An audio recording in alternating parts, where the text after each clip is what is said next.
यह पूर्व जन्म में राजा चित्रकेतु था।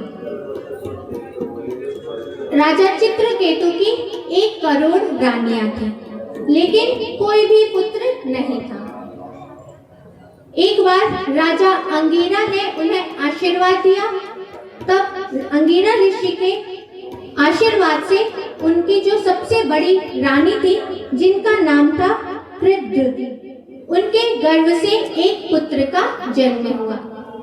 और उनकी जो बाकी रानियां थी, उन्हें पुत्र नहीं था, तो इस सोतिया डाह के कारण जो और भी रानियां थी, उन्होंने जो राजकुमार थे उनको विष देकर मार डाला।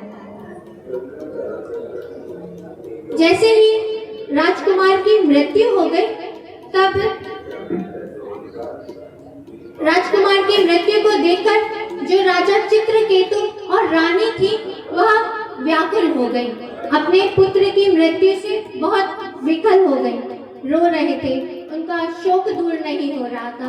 तब अंगिरा ऋषि नारद जी को लेकर वहां पर उपस्थित हुए और नारद जी ने उस जो राजकुमार थी, उनकी जीवात्मा को बुलाया।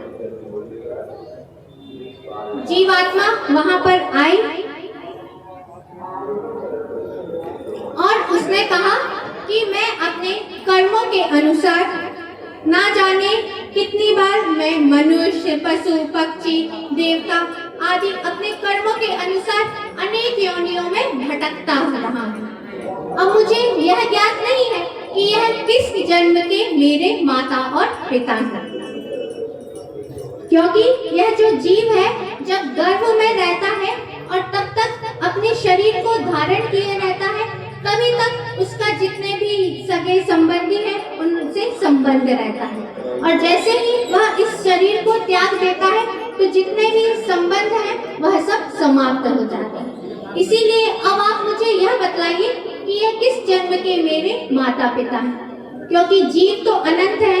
कितनी बार ना जाने यह मेरे माता पिता बने होंगे और कितनी बार मैं इनके माता पिता बना हूँ। यह मेरे पुत्र बने होंगे और कभी मैं इनका पुत्र बना।